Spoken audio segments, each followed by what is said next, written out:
देश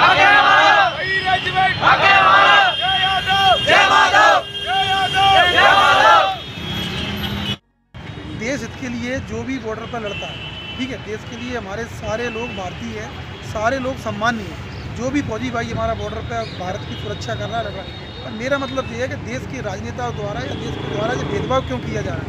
या तो आप सारी रेजिमेंट ख़त्म कर दीजिए, चाहे वो अहीर रेजिमेंट हो, अहीर रेजिमेंट तो है नहीं, तो सिख रेजिमेंट हो, राजपूत रेजिमेंट हो, जो भी रेजिमेंट है सबको या तो आप ख़त्म कर दीजिए और या फिर अहीर रेजिमेंट का भी गठन कर दीजिए। क्योंकि देश के रक्षा में योगदान मुझे नहीं लगता कि यादव समाज का सबसे ज़्यादा है। और इसका प्रत्यक्ष प्रमाण आपके पास ये है कि रेजांगरा दिवस जो पूरे देश में मनाया जाता है, रेजांगरा धाम जो बनाया गया है लद्दाख में, 120 हमारे अहीर सैनिकों ने चीन के 5000 सैनिकों से डटकर मुकाबला किया और वीर गति को प्राप्त हुई।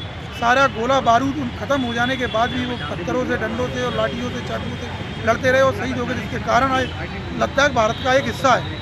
अगर हमारे वीर सैनिक अगर मुँह दिखा देते तो आज लद्दाख भारत का कुछ वीर हीरो को ही लद्दाख का जो भारत का हिस्सा है उसका श्रेय उसी को जाता है।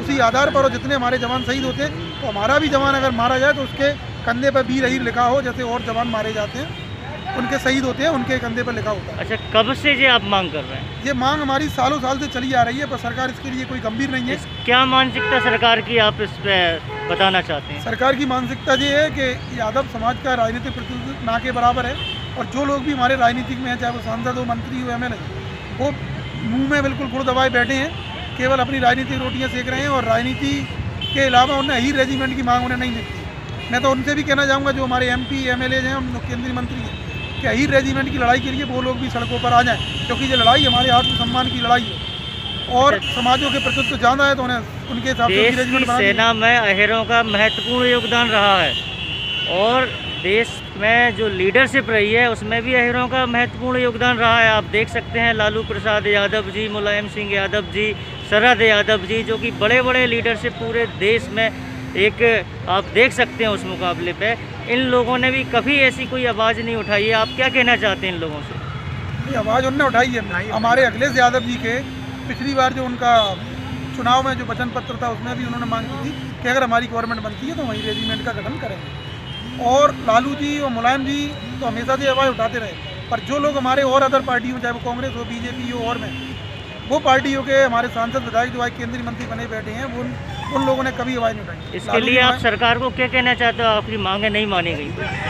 सरकार से मेरी यही मांग है कि हम यादव समाज सदैव धर्म की रक्षा पर, हमारे यादव श्रोमणी भगवान श्री कृष्ण के ज़माने से यादव समाज सदैव धर्म के पथ पर चला है और धर्म के पथ पर ही चलेगा। देश को जहाँ जहाँ हमारे जवानों की ज़रूरत होगी हम एक नहीं 100 जवान भेजेंगे यादव समाज के युवा, पर हमें हमारा सम्मान चाहिए। और ये गांधीवादी तरीके से हमारी बात नहीं मानते, क्योंकि यादव समाज गांधीवादी तरीके से अपनी बात रखना जानता है और अगर ज़रूरत पड़ेगी तो इस देश में भगत सिंह, चंद्रशेखर आज़ाद जैसे क्रांतिकारी भी आत्मसम्मान के लिए हुए, तो हमारे यादव समाज में भी उस तरीके से बात रखने के लिए भी तैयार हैं। क्या नाम है आपका? रूपेश यादव, राष्ट्रीय अध्यक्ष यादव समाज यदुवंशी संगठन।